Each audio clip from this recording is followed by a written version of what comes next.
So আমার একটা thrill হচ্ছে বাংলাদেশি প্রোডাক্টস নতুন নতুন বাইর করা অ্যান্ড যতটা পারি ইউজ করা, ঠিক আছে? হুম। সো একটা ইনসাইট দিই, ইনসাইটটা হচ্ছে আপনি যদি আপনার ভিডিওতে সাবটাইটেলস লিখেন, সাবটাইটেলস থাকে, তাহলে 12% আপনার ওয়াচ টাইম বেড়ে যাওয়ার চান্সেস থাকে। এটা একটা ফেসবুকে ইনসাইট গ্লোবালি।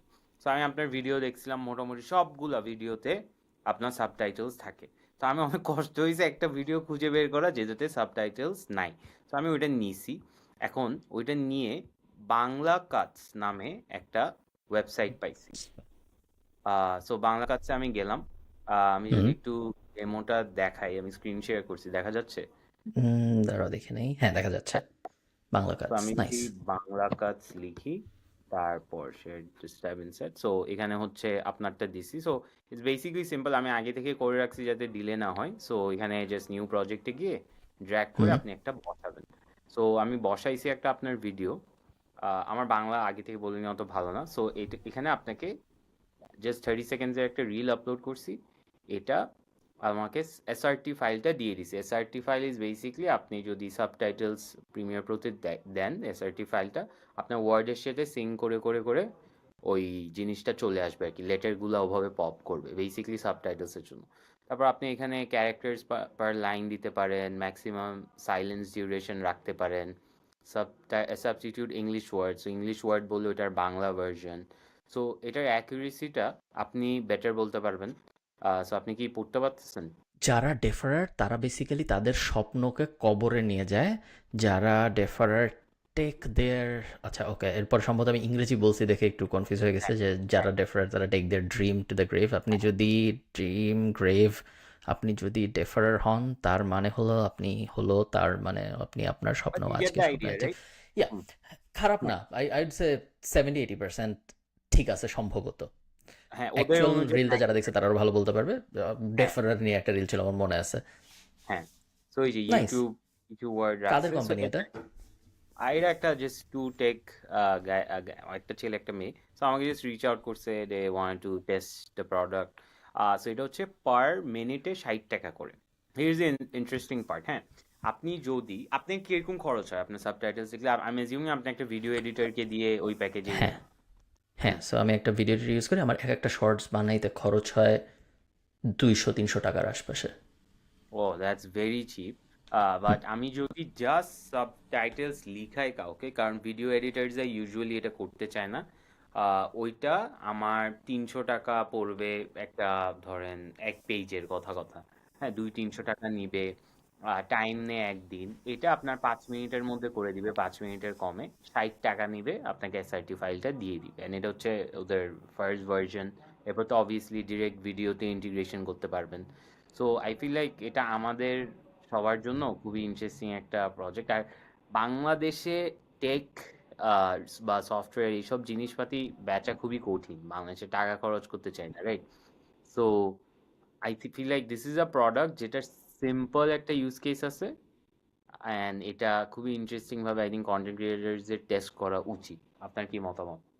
I agree. আমার মেইন শর্টসের প্রবলেমটা হলো আমি কখনো শর্টস বানাই না। সো আমি মানে বড় ভিডিওর থেকে কেটে কেটে শর্টস ইউজ করি। ডেডিকেটেডলি আমি শর্টস বা রিল এ ধরনের জিনিসপত্র কখনো বানাই না। সো আমার এমন একজন, এমন যেই কারণে ভিডিও এডিটর লাগেই, সেটা হলো ফার্স্ট টাস্ক অডিওর পরে টেক্সট বসানো না, ফার্স্ট কাজ ছিল খুঁজে বের করা কোন জায়গাটা অ্যাকচুয়ালি শর্টস হবে। সো হ্যাঁ, ওইটা ফার্স্টে খুঁজে বের করতে হয়, এরপর ওই 30 সেকেন্ড বা 40 সেকেন্ড 50 সেকেন্ড কেটে আলাদা করতে হয়, তারপর ওটার উপর অ্যানিমেশন বসাইতে হয়, তারপরে ফাইনালি যায় টেক্সট, অডিও আর টেক্সট, সাবটাইটেল, এসআরটি ফাইল, হ্যান তেন, ওটা একদম লাস্টে আসে। সো তার আগের আরও 90% কাজ আছে যেগুলোর জন্য আমার আসলে একটা ভিডিও এডিটর লাগতেছি। যখন আমার একটা ভিডিও এডিটর লাগতেছি 90% কাজের জন্য, তখন আমি তাকে হয়তো বলবো ভাই তুই শুনে এটা একটু লিখে দে অভ্র দিয়ে। তো না, বাট বা যে শুনে শুনে লিখে দেওয়াটাও কিন্তু লাইক ওর জন্য is a very long task. আমার কথা হচ্ছে এটাই, নাকি? Is it? That is a discussion.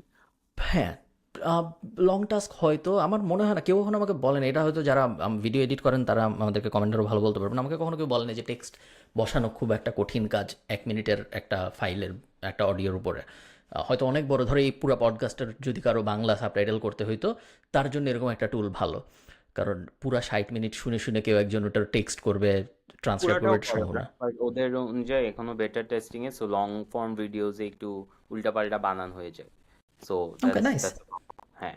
Nice, good, good, ah, good staff. আমার ফিডব্যাক ছিল হচ্ছে দিস ইজ সলভিং, আপনি যেটা বললেন যে একটা বড় জিনিসের একটা ছোট প্রবলেম, সো অনেক ফ্রিকশন আছে এটাতে, অ্যান্ড হ্যাভিং দ্যাট আইডিয়া যে একটা রিল আপলোড করবো। আর সবচেয়ে স্যাড পার্ট হচ্ছে, আপনি if you think about it, আমরা তো খুবই ডেডলাইন লাস্ট মোমেন্টে আপলোড করি, সো হুম, তখন এই প্রসেসটা দিয়ে যাবে নাকি, that is a question, because subtitles কিন্তু একদম লাস্টে লিখে।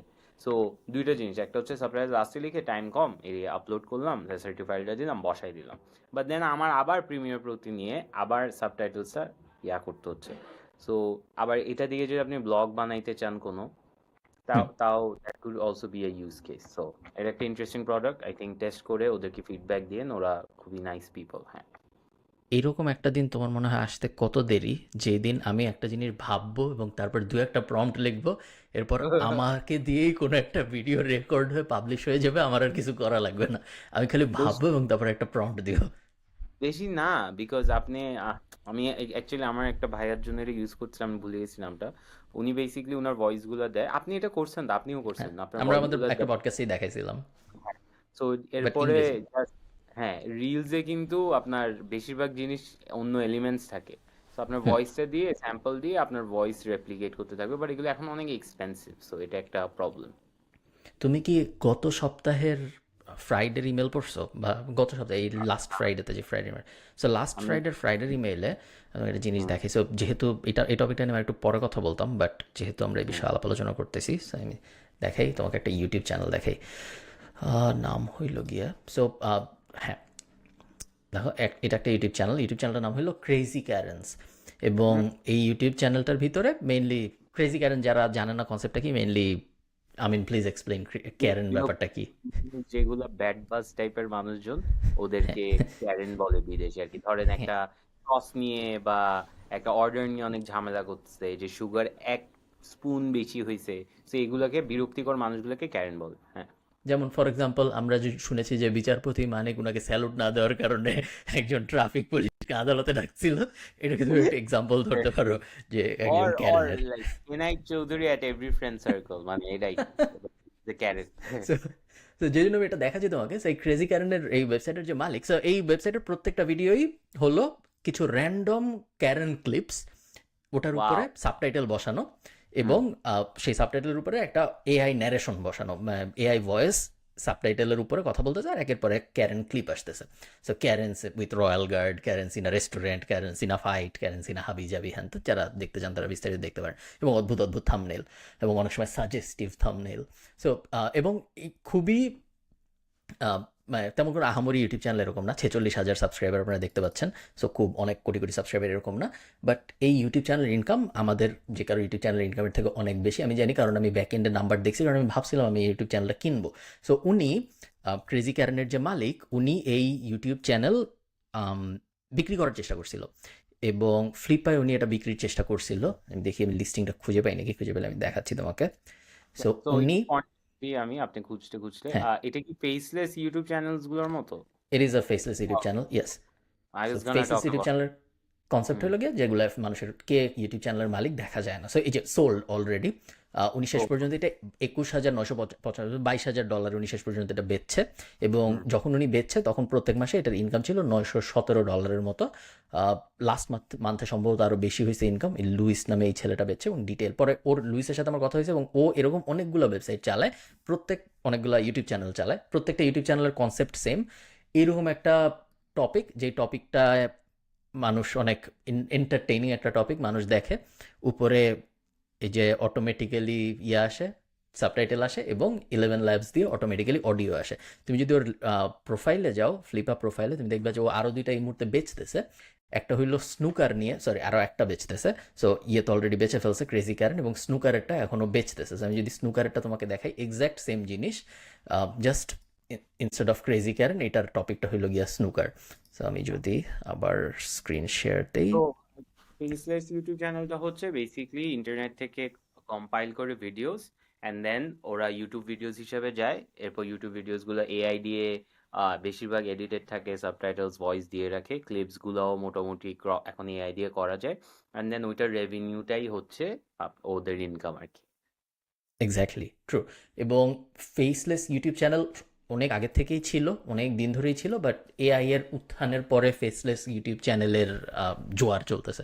কারণ এখন হুম। ফেসলেস ইউটিউব কন্টেন্ট বানানো খুবই সহজ, তোমার পুরো এফোর্টটাই মেইনলি যা হলো কন্টেন্ট রিসোর্সিংয়ে। সো মনে করো আমি ঠিক করলাম আমি গাড়ির অ্যাক্সিডেন্ট নিয়ে বা গাড়ির পার্কিং ফেইলার নিয়ে, যেহেতু তুমি একজন ড্রাইভিং লেসন নেওয়া মানুষ, তো তুমি তোমার কাছে মনে করো হ্যাঁ, পার্কিং যারা প্যারালাল পার্কিং যারা করতে পারে না, এটা নিয়ে আমি হ্যাঁ, একটা ইউটিউব চ্যানেল বানাবো, পার্কিং ফেইলার নিয়ে বানাবো।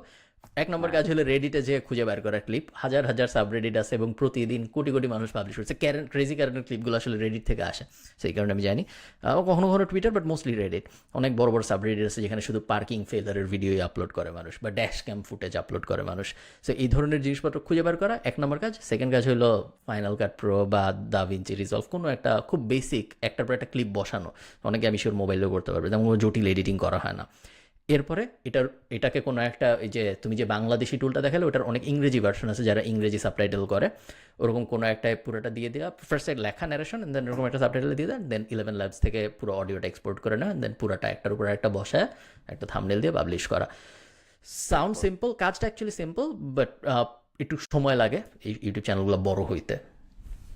আ এই যে এই ছেলেটার সাথে আমি কথা বলছিলাম, যদিও এটা বটের সাথে কথা বলছে, এখনো আমি অনেকবার ডিএম করতে চাইছি, পারিনি। বাট বেসিক্যালি ও হচ্ছে Khalid Farhan for faceless channels. ও কোর্স ব্যাচে on how to make faceless YouTube channel. So nice. যখনই কিছু ভাইরাল হয় there is always a course. So এই যে মানে how to start, okay follow করে দেখতে পারেন ওর ফ্রি কি কি আছে। ওর হাতে যেহেতু দুইটা ভালো ইউটিউব বাটন দেখতেছি, সিমস সিমস লেজিট। বাট নাম কিন্তু দেখা যাচ্ছে না, তো ট্রু। এটা ইউ নেভার নো।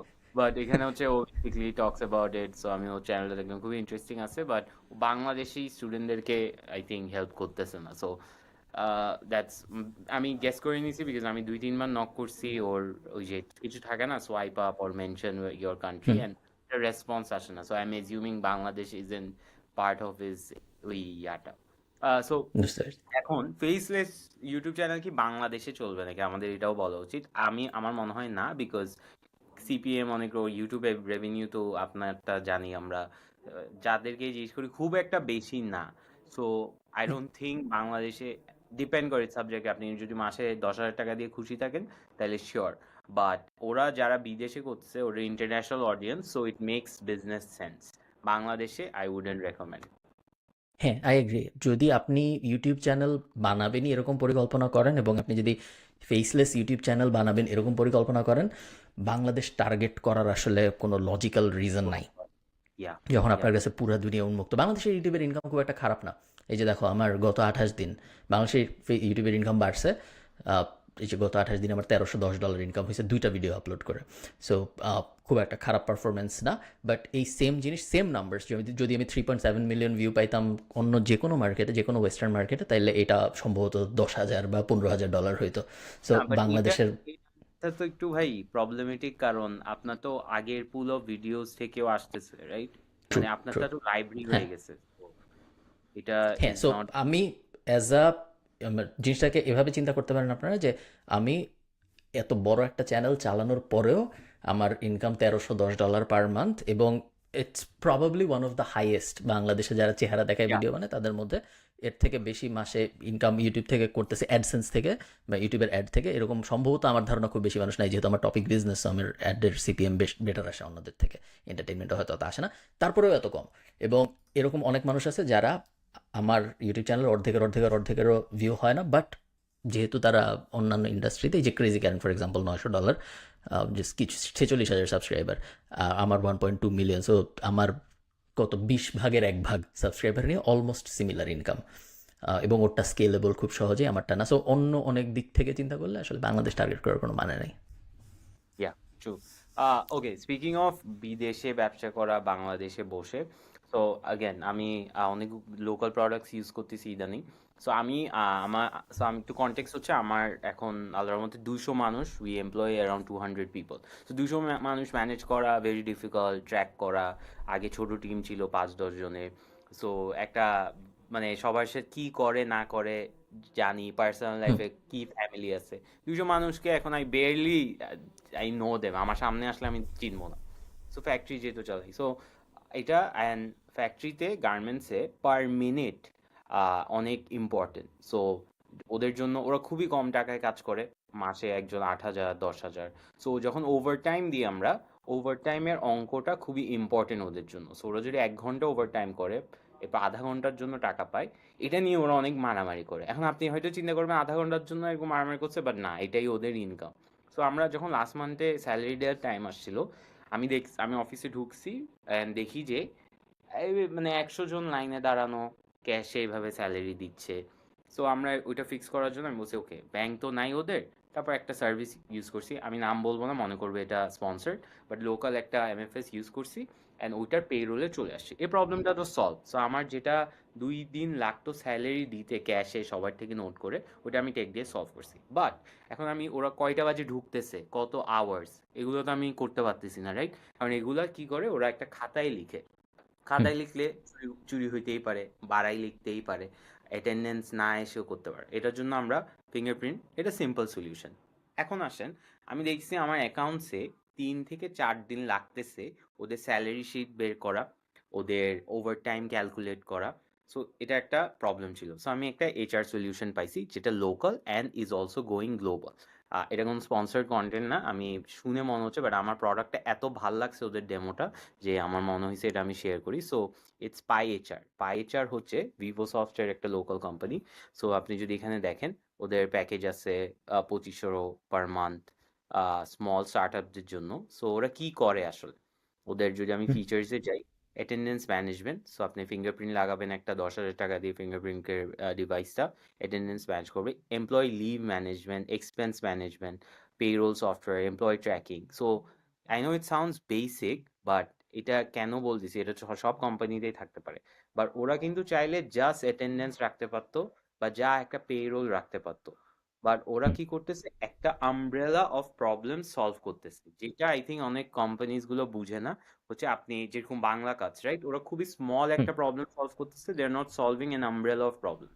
বাট পাইএচআর যখন আমি ফার্স্টে শুনছি, আমি বলছি আচ্ছা, এটার জন্য একটা এত টাকা দিব। বা যখন আমি দেখছি হুম না, আমার পেরোল ঠিক করতেছে, আমার টাইম ম্যানেজমেন্ট ঠিক হচ্ছে, আমি ডিজিটাল নোটবোর্ড ইউজ করতে পারবো, এমপ্লয়ি ম্যানেজমেন্ট আছে, কে আমি সকালে ঢুকে দেখতে পারবো যে কয়জন লিভ নিছে, আজকে কয়জন আসে নাই। So I don't have to rely on manual data আর কি। সো খুবই জোস একটা সফটওয়্যার। ইনফ্যাক্ট ওরা যখন আমাকে ডেমোটা দেখাচ্ছিল, আমি ওরা বলছিল যে, আমি বলছি না এখন, বলছে আপনার টিমে কি সেলস এর লোক আছে? আমি বলছি আছে। বলে আপনি কিভাবে ট্র্যাক করেন? তো আমি বলছি বলে যায়, বলে ও যে পার্টি করতেছে না, এটার গ্যারেন্টি কি? তখন ও আমাকে বলছে আপনি রিয়েল টাইম লোকেশন দেখতে পারবেন, আর ছবি আপলোড করতে পারবে। ও ও গ্যালারি থেকে কোনো ছবি আপলোড করতে পারবে না, লাইভ ছবি আপলোড করতে পারবে। সো আমার কাছে খুবই জোস লাগছে। এই মাস থেকে এটা স্টার্ট হচ্ছে, কালকে থেকে আমি very excited. Nice and this solves a lot of problem. কত টাকা? 200 মানুষের জন্য আই থিঙ্ক 10,000 টাকা করে দিচ্ছি, 10-11,000 এরকম হয়তো হবে। অ্যান্ড এটা কি কি বাঁচাচ্ছে, আমি যদি এই পুরো প্রসেসটা করতে যাই, আমার অ্যাকাউন্টস টিমে 2 থেকে 3 দিন বাঁচাচ্ছে। আমি যদি এটা ম্যানুয়াল করি, অনেক টাকা চুরি হচ্ছে। প্লাস এমপ্লয়ি স্যাটিসফ্যাকশন, যেটা ওরা এখন পেয়ে যাচ্ছে, যে না আমি যতক্ষণ আসি ওটার টাকা পাচ্ছি। সো কি মনে নাইস হয়? নাইস না সাউন্ডস গুড এরকম যে কত হাজার হাজার টুল আছে যেগুলোর ব্যাপারে আমরা জানি না যেগুলো খুব ভালো বিজনেস করতেছে বা খুব ইন্টারেস্টিং একটা প্রবলেম সলভ করতেছে আহ, হুম। আমরা তো আসলে ধরো ফেসবুকে সারি বেচে এর বাইরে খুব বেশি চিনি না so যত যত নিশ হয় তখন এটা কী করতেছে আমি হলো কখনো ভাবতামই না একটা কোম্পানি আছে অ্যাপ্লয়ি নাম এটাও বাংলাদেশি কোম্পানি এটাকে আচ্ছা। আমি 3-4 বছর হয়ে গেছে চিনি আমি ইউজ করি না বাট আমি মালিককে চিনি সো মেইনলি ইন্টারন্যাশনাল মার্কেটেই কাজ করে বাংলাদেশও but Malik founder Bangladeshi and পুরো টিমই বাংলাদেশি তুমি যদি সাপোর্টে নক করো যে রিপ্লাই দিবে সেও বাংলাদেশি বাট ব্যাচে ইন্টারন্যাশনালি এবং বাংলাদেশ থেকে ইন্টারন্যাশনালি যেই স্যাসগুলো ভালো করছে তার এক মানে একদম লিস্ট যদি আমি করি ফার্স্টের 20-30টার মধ্যে একটা চলে আসবে Apploye it's a time tracking app so যারা রিমোট ওয়ার্ক করে তোমার কোম্পানিতে যদি অনেকে রিমোট ওয়ার্ক করে তারা অনেকটা আপওয়ার্ক আওয়ারলি ট্র্যাকারের মতো কাজ শুরু করার সময় ক্লিক করবে এটা র্যান্ডম সময়ে স্ক্রিনের একটা স্ক্রিনশট নেবে প্রত্যেক ঘন্টায় কতবার তুমি কিবোর্ডে চাপ দিছো এটার একটা স্ট্যাট বার করবে, ওটা যদি নর্মালের কম হয় তাহলে জানাবে, যদি অ্যাভারেজের কম হয় সেই ধরনের জিনিসপত্র করে ওরা, যে ক্লক ইন অ্যান্ড আউট। পুরোটাই মানে বেসিক্যালি তুমি যেটা চাইছো, তুমি যেটা করো ওটাই, বাট বড়লোক স্যাস ওই যে রিমোট ওয়ার্ক কালচারের মানুষদের জন্য। আমি জিজ্ঞেস করছিলাম টকিং টু দেম এন্ড আমি লাইক আচ্ছা ভাই মানে খুবই ভালো জিনিস, লোকালি তো এটা চলার কথা না, বলে ভাই আমরা এখন দুবাইতে আছি আর এটা কোন দেশে নাইস। আছে, already they have like 10-15 clients that are international. So খুবই বিউটিফুল একটা product, locally nice. Manufactured but globally selling আর কি। নাইস। আমি Yes. তোমাকে একটা বিজনেসের ইন্টারেস্টিং, রাজনৈতিক স্ল্যাশ বিজনেস ইন্টারেস্ট, খুবই ইন্টারেস্টিং একটা গল্প বলি। সো আওয়ামী লীগ সরকার পাওয়ারে আসে 2009, যখন এই আমাদের পডকাস্ট যারা শুনতে তারা অনেক অনেক ছোটো, সো তাদের মনে থাকার কথা না।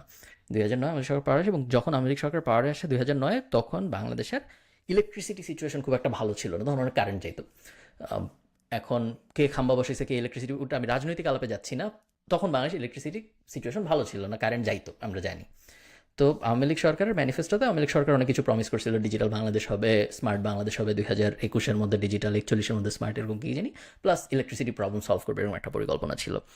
তো এই ইলেকট্রিসিটি প্রবলেমের সলিউশনের পরিকল্পনার পার্ট হিসেবে ওনারা ইন্ডিয়ার সাথে একটা চুক্তি করে, 2010-এ চুক্তি হয়, 2013 থেকে অ্যাক্টিভেট হয়, যেই চুক্তিতে ওনারা ইন্ডিয়ার থেকে ইলেকট্রিসিটি ইম্পোর্ট করা শুরু করে।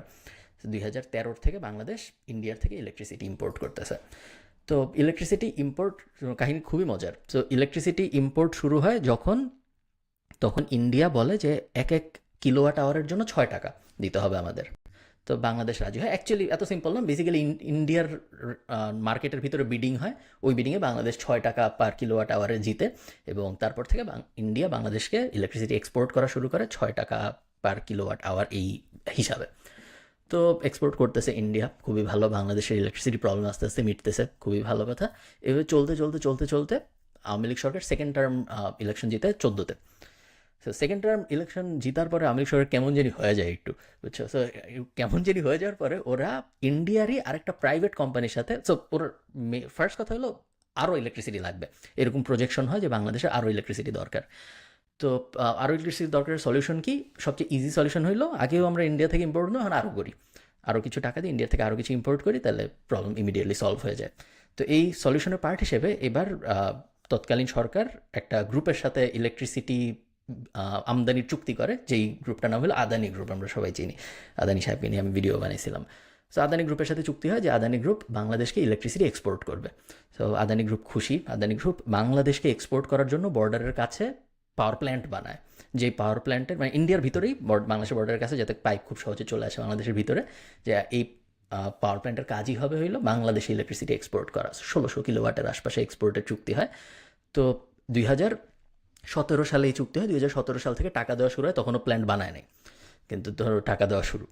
তো এবং টাকা দেওয়া শুরু হয়েছে, এবং চুক্তিটা যেটা হয় সেটা হইলো, নর্মালি চিন্তা করতে হবে, ইন্ডিয়া থেকেই ইলেকট্রিসিটি কিনতেছিল বাংলাদেশ অলরেডি 6 টাকা পার কিলোওয়াট আওয়ার, আদানি গ্রুপের সাথে চুক্তি হয় 14 টাকা পার কিলোওয়াট আওয়ার, এবং আদানি গ্রুপও ইন্ডিয়ান, সেম। তো এখন যখন সবাই জিজ্ঞেস করে যে এইটা কি কেমন কথা হলো, আমি তো অলরেডি ইন্ডিয়া থেকে ইলেকট্রিসিটি আনতেছি 6 টাকা, এখন হঠাৎ করে আমি ইন্ডিয়ার আরেকটা গ্রুপ থেকে, তখন বলা হয় যে আদানি গ্রুপ যে কয়লা ইউজ করে সেটা খুবই হাই কোয়ালিটি কয়লা। সো যেহেতু এটা হাই কোয়ালিটি কয়লা, এই কারণে তোমার এটার দাম একটু বেশি, এটা খুবই পরিবেশ সচেতন। এখন বাংলাদেশ সরকার যেহেতু খুবই গ্রিন এনার্জি হ্যান্ড, সো রাজি সবাই। তো Makes রাজি হবে এর টোটালি। এরপরে যেটা হয়, এরপরে আদানি গ্রুপ বলে যে এই আমাদের যেহেতু হাই কোয়ালিটি কয়লা, এই হাই কোয়ালিটি কয়লা তো যে কারো কাছ থেকে কেনা যাবে না, এই কয়লা কিনতে হবে এই কোম্পানি থেকেই। সেই কোম্পানিটা অস্ট্রেলিয়া, ওই কোম্পানিটাও আদানি গ্রুপের, ওই কোম্পানিটার কাজ হলো ওরা কয়লা বেচে, ওইটা হলো কয়লার ব্যবসা। তো ভালো কথা। এখন ওই হাই কোয়ালিটি কয়লা যেটা কিনতে হবে ওটাও কেনার টাকাও বাংলাদেশের দিতে হবে, এরকম একটা ডিল হয়। সো এবং দেখা যায় যে নর্মালি বাংলাদেশে অলরেডি কয়লা ভিত্তিক বিদ্যুৎ প্রকল্প আছে, পায়রা টায়রা অনেকগুলো, বাংলাদেশের ভিতরে কয়লা দিয়ে আমরাও বিদ্যুৎ বানাই। তো আমরা কয়লা দিয়ে যখন বিদ্যুৎ বানাই তখন দেখা যায় যে ওই কয়লা ইম্পোর্ট করতে পার টন $250 এরকম একটা খরচ হয়। কিন্তু আদানি গ্রুপ যে পাওয়ারফুল ভালো কোয়ালিটির কয়লা, ওটা দেখা যায় পার টন $400-এরও বেশি। তো এটা নিয়ে কিছু কোয়েশ্চেন হয়, বাট তেমন মেজর কোয়েশ্চেন হয় না, যে এটা ভালো তো ভালো হলে কী করার আছে। তো এরপরে এক্সপোর্ট শুরু হয়, এক্সপোর্ট শুরু হয়, এবং এই এক্সপোর্ট শুরু হওয়ার সাথে সাথে ইন্ডিয়ার বাংলাদেশের এক্সপোর্ট ক্যাটাগরিতে আগে ধরো গরু থাকতো, পেঁয়াজ থাকতো, হ্যান ত্যান, যে ইন্ডিয়া বাংলাদেশের এক্সপোর্ট মার্কেট একদম উপরে চলে যায় বিদ্যুৎ। সো বাংলাদেশ ইন্ডিয়ার থেকে সবচেয়ে বেশি যে জিনিসটা ইম্পোর্ট করে সবচেয়ে বেশি টাকার, সেটা হলো গিয়ে ইলেকট্রিসিটি। এবং ইন্ডিয়া বাংলাদেশের সবচেয়ে বড় যে জিনিস এক্সপোর্ট করে সেটা হলো গিয়ে ইলেকট্রিসিটি। তো এবং এর কিছুদিন পরে, নট শুধু এটা রিজন না, বাট এটা একটা বড় রিজন, আদানি হয়ে যায় এশিয়ার সবচেয়ে বড় লোক মানুষ, আহ, গৌতম আদানি যিনি। সো এটা একমাত্র কারণ না, বাট এটা ওয়ান অফ দ্য কারণস। সো এই এটা হলো গিয়ে কাহিনী। এবং বাংলাদেশ 14 টাকা, পরবর্তীতে এটা বাইরে 16 টাকা হয়, 16 টাকা পার কিলোওয়াট আওয়ারে আদানি গ্রুপ থেকে ইলেকট্রিসিটি কিনতেই থাকে। এবং একই সাথে নর্মাল ইন্ডিয়ার মার্কেট থেকে 6 টাকা পার কিলোওয়াট আওয়ার, যেটা পরে বেড়ে 7.5 টাকার মতো হয়, ওটাও কিনতেই থাকে। একই মার্কেট থেকে দুই ধরনের ইলেকট্রিসিটি আসতেছে, দুই দামে, এবং একটার দাম আরেকটা ডাবল এরকম। এর মাঝখানে মানে যেটা হয় দেখা যায়, ঠিক আর কি, মানে ধরেন গুলশান বনানীতে 14 টাকার ইলেকট্রিক বিল, আর অন্যগুলা হচ্ছে লাইক মিরপুরে হচ্ছে 6 টাকা, এরকম। এরপরে দেখা যায় যে আদানি গ্রুপ যে কয়লা ভিত্তিক প্রকল্প দিয়ে, এরপরে হঠাৎ করে রিয়ালাইজ হয়, বিভিন্ন রিপোর্টে দেখা যায় যে আহ, আদানি গ্রুপ থেকে যে কয়লা ভিত্তিক বিদ্যুৎ আনতেছে বাংলাদেশ, এই কয়লা ভিত্তিক বিদ্যুৎ আসলে আমরাই বানাইতে পারি, বিকজ আমাদের 10,000 kilowatt capable power plant idol. কেন আইডল? আচ্ছা। কারণ আমরা কয়লা দিয়ে বিদ্যুৎ বানাবো না, আমরা নিউক্লিয়ার পাওয়ার প্ল্যান্টের দিকে চলে যাব। কয়লা খারাপ, কয়লা পরিবেশের অনেক ক্ষতি আছে, আমরা কয়লা ভিত্তিক বিদ্যুৎ প্রকল্প দিকে আগাবো না। এই লজিকে আমাদের 10,000 কিলোওয়াট এরকম সংখ্যক বিদ্যুৎ আমরা বানাইতে পারতাম। আমাদের পাওয়ার প্ল্যান্টও আছে বাংলাদেশে, কিন্তু আমরা বানাই না, কারণ আমরা বাজে কয়লা কিনবো না বা কয়লা দিয়ে বিদ্যুৎ বানাবো না। কিন্তু সেম কয়লা দিয়ে বিদ্যুৎ বানাচ্ছে আমাদের বর্ডারে, ওইটার থেকে আমরা ইম্পোর্ট করতেছি ডাবলেরও বেশি দাম দিয়ে। এই জিনিস চলতেছিল এবং এখনও চলতেছিল। গত সপ্তাহে হঠাৎ করে, সো এই রিসেন্ট সরকার গভর্নমেন্ট ফলের পরে ইন্ডিয়ান সরকার একটা নতুন রুল জারি করছে যে এখন থেকে ইন্ডিয়ান কোনো কোম্পানি যদি দেশের বাইরে ইলেকট্রিসিটি এক্সপোর্ট করতে চায়, তাইলে তাদের স্পেশাল পারমিশন লাগবে, এবং বেশিরভাগ কোম্পানিকে ইলেকট্রিসিটি এক্সপোর্ট করতে দিবে না। সো খুবই সারপ্রাইজিং, এতদিন ধরে কখনো কিছু হয় নাই। ঠিক যখন আমাদের গভর্নমেন্ট শিফট হইলো, যখন এই যে হাসিনা সরকার ফল করলো, তখন হঠাৎ করে ইন্ডিয়ান সরকার বললো যে এখন থেকে আর এক্সপোর্ট করা যাবে না। তো বাংলাদেশ এখন কারেন্ট সিচুয়েশনে 10%-এর মতো বাংলাদেশের টোটাল ইলেকট্রিসিটি আসে আদানি গ্রুপ থেকে। টোটাল ইলেকট্রিসিটি 10% আদানি গ্রুপ থেকে আসে, এখনও বন্ধ হয় নাই। তো এখন সবাই একটু সন্দিহান ব্যাপারটা নিয়ে, যে আসলে কি হবে জিনিসটা, আসলে কি ইলেকট্রিসিটি ইম্পোর্ট বন্ধ হয়ে যাবে, অল্টারনেটিভ সোর্স আসবে, না দাম কমবে, না কী হবে না হবে না, কেউ কিছু এখন জানে না। সেটা হলো গিয়া ইলেকট্রিসিটি বিষয় একটা মজার বিজনেস গল্প। ইয়া, অলসো একটা জোক থাকতো যে কারেন্ট চলে গেলে অনেকক্ষণ মাঝখানে 2-3 দিন এরকম হয়েছে যে ও ইন্ডিয়ার সাথে মনে হয় ঝগড়া হয়েছে, ওরা কারেন্ট বন্ধ করে দিছে। মেক সেন্স, কিন্তু এখন মেক সেন্স। Make sense. কারণ হ্যাঁ, ইন্ডিয়া খুবই হ্যাঁ, পাওয়ারফুল, বাট বিদ্যুৎ চিন্তা করো কি আই অবস্থা। ওটা অলওয়েজই একটা ক্রাইসিস ছিল আমাদের, মানে এটা যে খুবই স্কেরি ভাবে, খুবই এক্সপেন্সিভ ভাবে সলভ করছে, ওটা এখন বুঝতেছি আর কি আমরা। যাই হোক, আই থিঙ্ক হ্যাঁ, খুবই ইন্টারেস্টিং একটা বিজনেস স্ল্যাশ পলিটিক্স একটা গল্প। এখন হ্যাঁ, কামিং ব্যাক টু বাংলাদেশ, আমি একটা ই কম, বাংলাদেশে ই কম কেমনে চালাইতে হয় একটা মাস্টার ক্লাস নিব 2 মিনিটে, যেটা ইয়েস। আমি বানাচ্ছি, বাট পুরোপুরি বানাই নাই, বাট আমি আপনার অ্যাডভাইসও নিব, আর আপনাকেও আমি এক্সপোজ করব। So okay. বাংলাদেশে যদি ই কমার্স মানে কেউ রান করতে চায়, সো সব ই কমার্সের একটা স্টার প্রোডাক্ট লাগবে। স্টার প্রোডাক্টটা কিভাবে আইডেন্টিফাই করতে হবে? এটা হচ্ছে প্রোডাক্টস যেটা 400 টাকার বেশি মার্জিন থাকবে। কেন 400 টাকা, কেন 100 টাকা না? কারণ আপনি যখন একটা অ্যাড রান করবেন, যেরকম আমাদের বাংলাদেশের সবচেয়ে এক্সপেন্সিভ খালিদ ফারহান যে অ্যাড রান করে, দেখবেন মানে দিতেই থাকবে, রিটার্গেটই করতে থাকে। সো যখন আপনি 1000 জনকে দেখাবেন, মানে ওটার জন্য তো ফেসবুক আপনাকে টাকা কাটবে, রাইট? বাট কিনবে তো 20 জন, বাট আপনার কস্ট তো 1000। সো আপনার যখন হাই মার্জিনস থাকবে, আপনি বেশি টার্গেট করতে পারবেন। ফারহান ভাই, যদি আমি ভুল বলে থাকি প্লিজ আটকেন, হ্যাঁ। সেকেন্ড হচ্ছে স্টার প্রোডাক্টটার পেইন পয়েন্টস থাকতে হবে। পেইন পয়েন্টস মানে কি, পেইন পয়েন্টস কেন? কারণ পেইন পয়েন্টস গুলার দেখেই মানুষ কিনে। সো ধরেন আপনি দেখবেন, যেরকম আপনার ফ্রাইডেতে একটা ছিল হচ্ছে হাইট, জুতার নিচে হাইট বাড়ানোর যেটা হ্যাঁ, প্রোডাক্ট ছিল, জুতার নিচে দিবেন যে কোনো জুতায় আপনার একটু লম্বা লাগবে, যেটা আমার ইউজ করা উচিত। সেকেন্ড হচ্ছে ব্যাক পেইন সবাই আছে। সো আপনি ডিরেক্ট পেইন্টসগুলো যখন অ্যাডে দেখাবেন, ওই অ্যাডটার কনভার্সন রেটস খুব ভালো হয়ে যাবে। যেরকম আমরা ম্যাট কফিতে যেটা অনেক দেখাইতাম আগে হচ্ছে ওয়াশের পর সেম থাকবে, বিকজ এটা একটা খুবই বড় একটা পেইন পয়েন্ট, যে ওয়াশের পর কাপড় সেম থাকে না। এখন প্রোডাক্টটার কি থাকতে হবে? প্রোডাক্টটা একটা আমব্রেলার নিচে থাকতে হবে। আপনি ধরেন একটা জাস্ট ব্যাক পেইন ওয়ালা প্রোডাক্ট তো একটাই, আবার ব্যাক পেইন অনেকভাবে সলভ করা যায়। ধরেন একটা ক্রিম আছে, রাইট? ক্রিমওয়ালা প্রোডাক্টস আছে, আপনি সিটের সাথে কভার আছে, বাট আপনার প্রোডাক্টটা যদি জাস্ট ওইটার বেসিসে না হলে একটা আমব্রেলা অফ প্রবলেমস সলভ করে, তাইলে এটা খুবই একটা ভালো আমব্রেলা নিশের মধ্যে পড়ে। এক্সাম্পল দিই, সো বাংলাদেশে একটা কোম্পানি আছে যেটা থেকে আমি অনেক শপিং করি, সেটা হচ্ছে BD shop. So BD shop hmm, সবাই কিন্তু টেক প্রোডাক্টস বেচে, রাইট?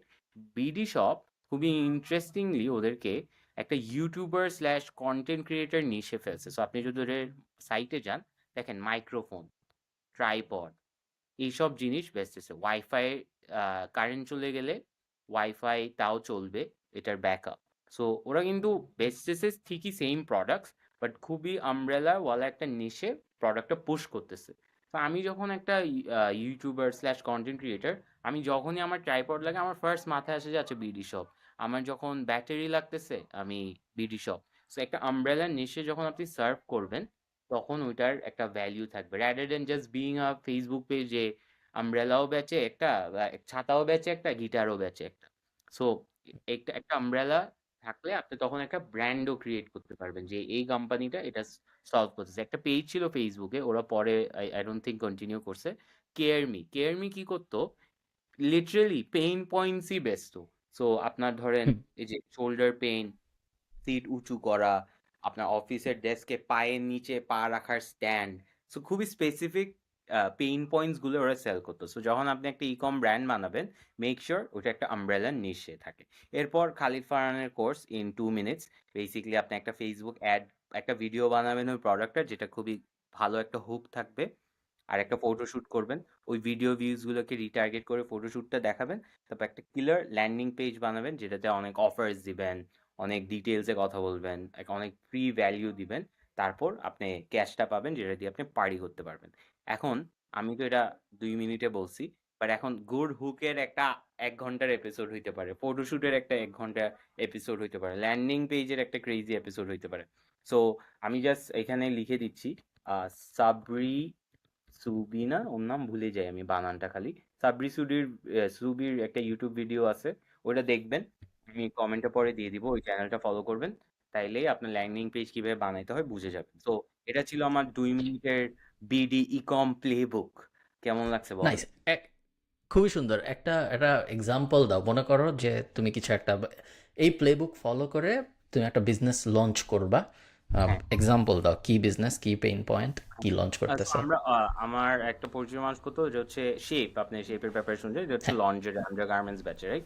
তো ওরা মেয়েদের কিন্তু কি একটা পেইন পয়েন্ট সলভ করতেছে, হুইচ ইজ মেয়েরা যখন লঞ্জারের শপিং এ যায়, ব্রা শপিং এ যায়, ওটা খুবই ইনকনভিনিয়েন্ট। সো ওরা ওইটা অনলাইনে ভালো দামে বেচতেছে। So high margin products number one.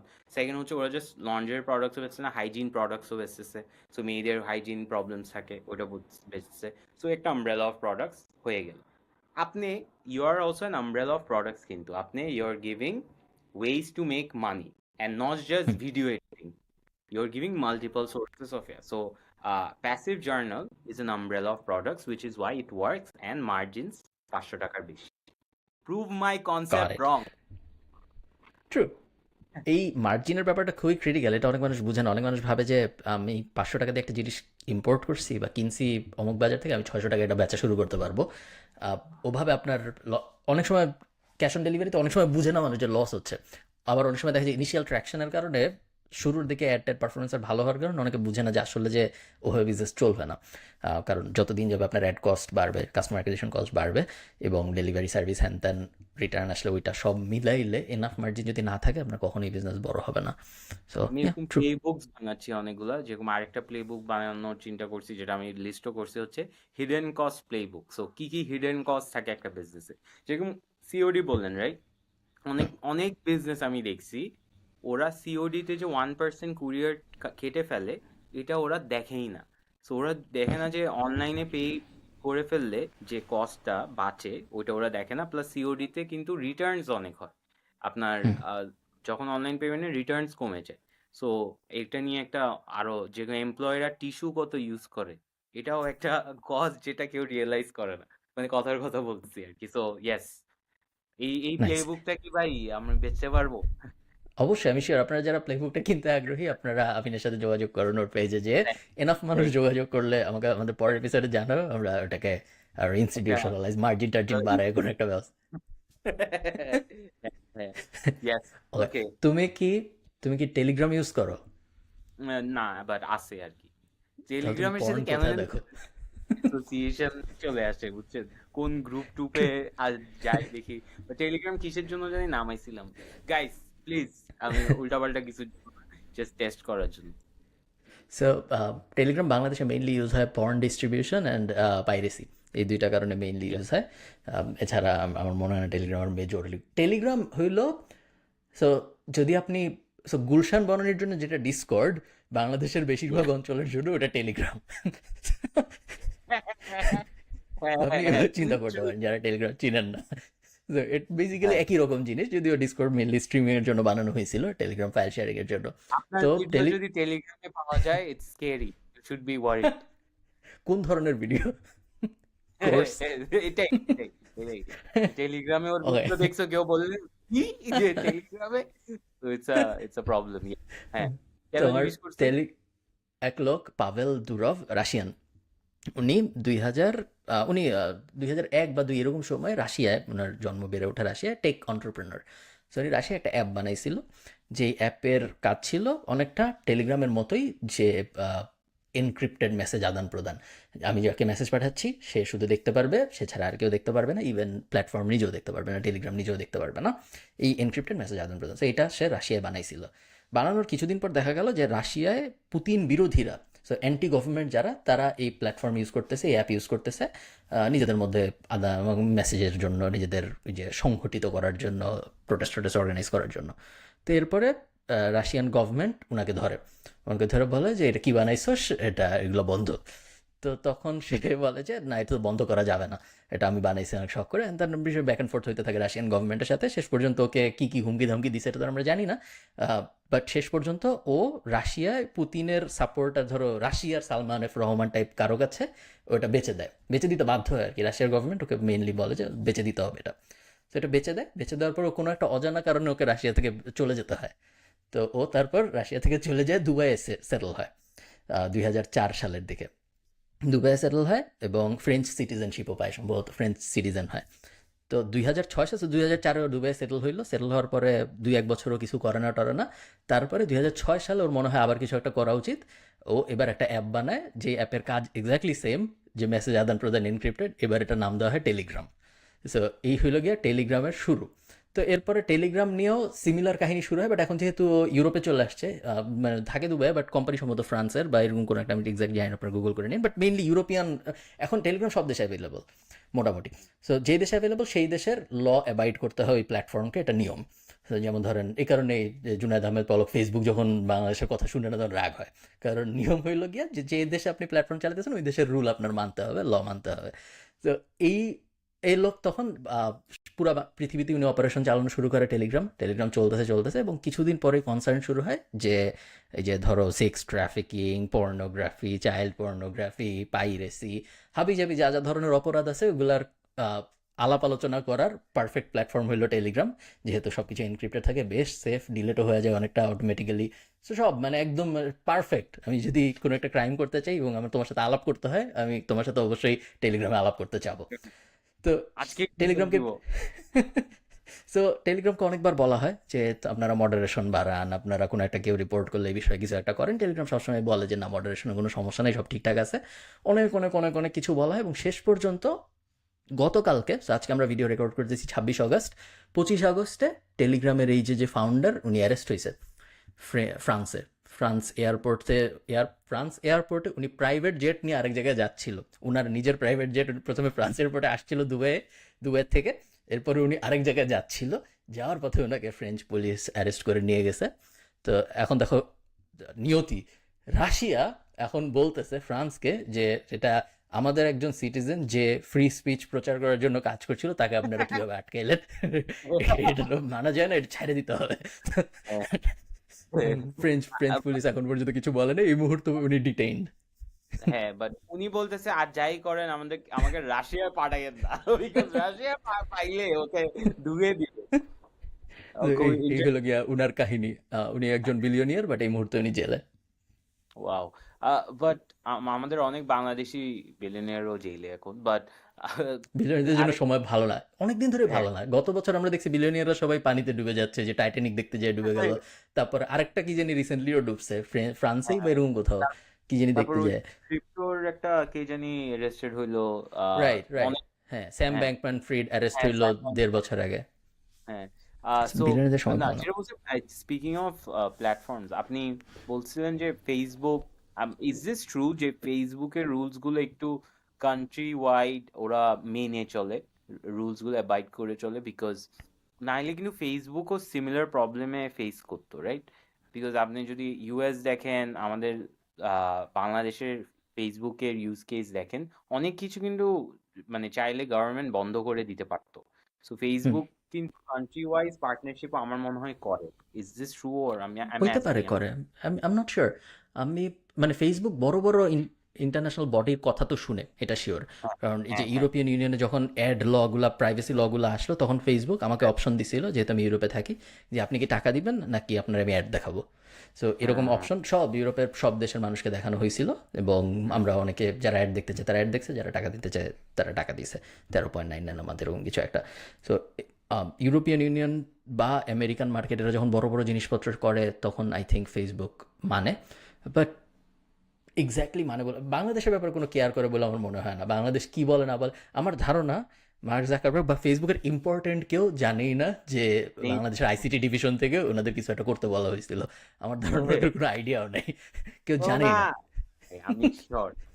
আমি শিওর। তো ওনাদের কোনো ওদের কেয়ার জন্য করে না, জানেও না। আমিও চাই, মানে আমাদের ইন্টারেস্ট গুলা। তো হ্যাঁ, একদমই না। আচ্ছা, তো আরেকটা জিনিস আই থিঙ্ক আজকে পডকাস্টে একটু করে বলি, বাট পরে এটা নিয়ে একটা সেপারেট আলাপ করতে হবে। সেটা হচ্ছে একটা স্টার্ট আপ আছে। সো যখন আমরা বিজনেস নিয়ে কথা বলি, হ্যাঁ, কিছু টাইপ অফ বিজনেস আছে যেটা শুরু করতে টাকা লাগে না, অ্যান্ড মোস্টলি ওই বিজনেসগুলো হয় হচ্ছে ইনফরমেশন বেসড বিজনেসে। সো আপনি যদি আপনার কাছে একটা স্কিল থাকে যে আপনি ইনফরমেশন কম্পাইল করতে পারেন, এইটার একটা হুম। খুবই ভালো ব্যবসা আছে, বা মানুষ একটা প্ল্যাটফর্মে আনতে পারেন। সো একটা এক্সাম্পল আমি যদি দেখি, এটা আমি মাই ফার্স্ট মিলিয়নে দেখছিলাম, design joy. So design joy কি করে, ইটস জিনিসটার নাম বলে পরিচিত। হ্যাঁ, বলে one person agency, but I am sure এখানে অনেক আছে। So design joy is basically you can buy a subscription, একটা সাবস্ক্রিপশন কিনে ওকে আপনি অ্যাসাইন করতে পারবেন। সো ইউ ক্যান রিকোয়েস্ট দুইটা, বা এই যে one request at a time, 48 ঘন্টার মধ্যে যে কোনো লোগো, ডিজাইন, থাম্বনেল এইসব জিনিসপাতি করতে বেসিক্যালি পারবেন। একটা পেমেন্টে unlimited design, but one at a time, এরকম একটা সার্ভিস হইলো গিয়ে ডিজাইন জয়। আরেকটা আছে ডিজাইন পিকেল আই থিঙ্ক। আরেকটা আছে হ্যাঁ, কি জানি একটা অনেক আছে। হুম। ব্যানানা সামথিং, এরকম আরেকটা ছিল। চার বাট পাঁচটা আছে এরকম। ওদের আহ, ওরা যেভাবে সেল করে সেটা হচ্ছে, আপনি যদি একটা ডিজাইনার রাখেন মাসে, আপনি 15,000 টাকা দিচ্ছেন, বাট আপনার কাজ করাচ্ছেন 2,000 টাকার, তো আপনার তো লাভ হইলো না। সো আপনি এই সাবস্ক্রিপশনে নিলে আপনি পজও করতে পারবেন। সো ধরেন আপনি 21 দিন কাজ করাইলেন, বাকি 9 দিন আপনি পরের মাসে করতে পারবেন, যেটা ওরা এখানে এক্সপ্লেইন করে। এই যে billing cycle are basing 31 days period, 21 days, and then decide to pause your subscription. That means the billing cycle will be paused and you'll have 10 days of service remaining. So ও কি করতেছে, ওর কিন্তু employee cost নাই, because ও হচ্ছে পুল of কিছু কামলা রাখছে, কাজ আসলে হুম। ওদেরকে দেয়, project, I am sure project basis ওকে একটা টাইম দিয়ে দেয়। ও ক্লেম করে এটা 1% এজেন্সি, আমার মনে হয় না এত সহজ হওয়ার কথা না। But branding, slide decks, Webflow এসব আপনি বানাইতে পারবেন। সো বুঝতে পারছি। এখন এটা আপনি কিভাবে রেপ্লিকেট করতে পারেন? আম, নাইস। এটা আপনি এবং আই থিঙ্ক রেপ্লিকেট করা পসিবল। আপনার যেটা করতে হবে, বাংলাদেশের মার্কেটে খুব ইজিলি পসিবল। তুমি যদি করতে চাও, আই থিঙ্ক তুমি পরের পডকাস্ট শুরু হওয়ার আগেই করতে পারো। তোমার এমন একটা জিনিস করতে হবে, সেটা হইলো তোমার ফার্স্টে 2-3টা ডিজাইনার হায়ার করতে হবে, অথবা বলতে হবে আমি আপনাদের কাজ দিব, আপনারা প্রস্তুত হন। তারপরে তোমার হয় ডিরেক্ট ব্র্যান্ডের কাছে যেতে হবে ডিএম করে, বা অ্যাড চালায় কোনো না কোনোভাবে ব্র্যান্ডের কাছে পৌঁছাইতে হবে, ব্র্যান্ডের যারা এই ধরনের ডিসিশন নেয় তাদের কাছে পৌঁছাতে হবে, যে বলতে হবে যে আপনি আমাকে মাসে 5,000 টাকা দিবেন, তার বদলে আমি আপনাকে আনলিমিটেড ডিজাইন দিব। আপনার পেজের সব কিছু, আপনার পেজের জন্য যত ডিজাইন লাগে, আপনার ইউটিউব থাম্বনেলের জন্য যত ডিজাইন, সব কিছু ফর 5,000 টাকা। সো বুফে টাইপ, একবার পেমেন্ট দিবেন, আনলিমিটেড ডিজাইন। বাট একটা ডিজাইনের মধ্যে আরেকটা ডিজাইন দিতে পারবে না, ওটা ডেলিভারি দেওয়া পর্যন্ত ওয়েট করতে হবে। সো একটার সাইকেল হয়তো হবে 48 ঘন্টা, রিভিশন ইনক্লুডেড থাকলে হয়তো হতে পারে 3 দিন এরকম। সো রিয়েলিস্টিক্যালি একজন প্রথম মাসে অনেক বেশি হয়তো অর্ডার দেবে, বাট ইভেনচুয়ালি 2-3 মাস পরে যে দেখা যাবে যে সে মাসে 4টা 5টা 6টা 7টার বেশি অর্ডার দিচ্ছে না। এবং যখন দেখা যাবে যে সে 4টা 5টা 7টার বেশি অর্ডার দিচ্ছে না, তখন ওই ইকোনমিটা মেক সেন্স করা শুরু করবে আপনার জন্য। এবং আপনার ওই 3টা ফুল টাইম গ্রাফিক ডিজাইনারের জন্য আপনার খরচ হবে হয়তো 50,000 টাকা বা 60,000 টাকা।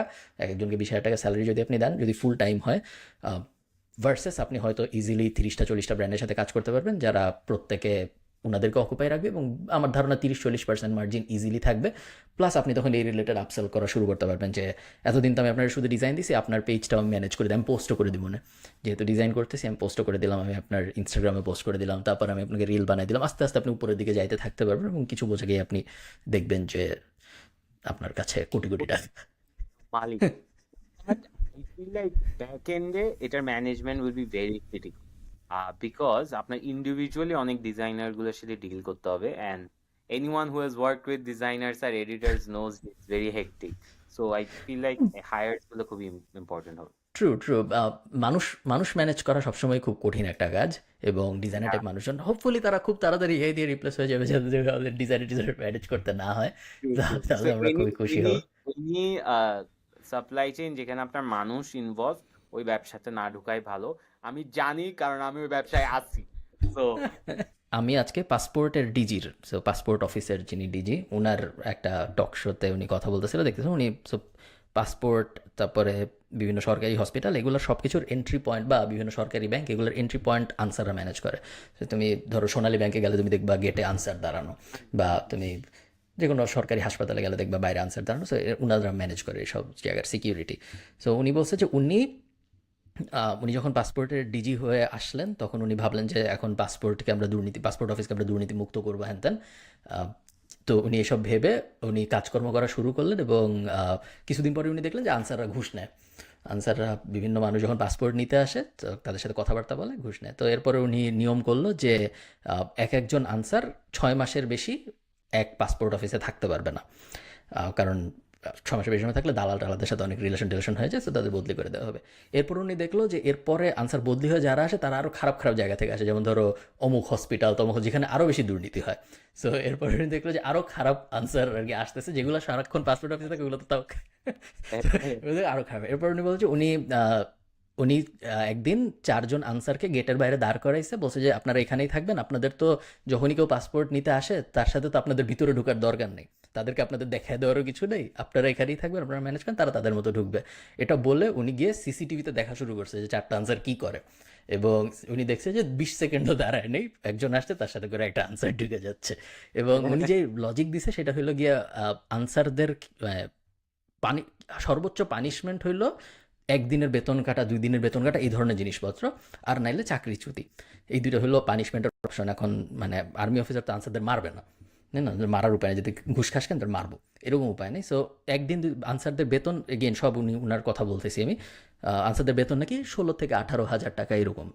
সো 1 দিন 2 দিনের বেতন যখন কাটা হয়, ট্রেড অফটা ফাইন্যান্সিয়ালি নাম্বারে, মানে ওনার যে ইনকাম, লাভের পোটেনশিয়াল ক্ষতির পোটেনশিয়াল থেকে অনেক বেশি।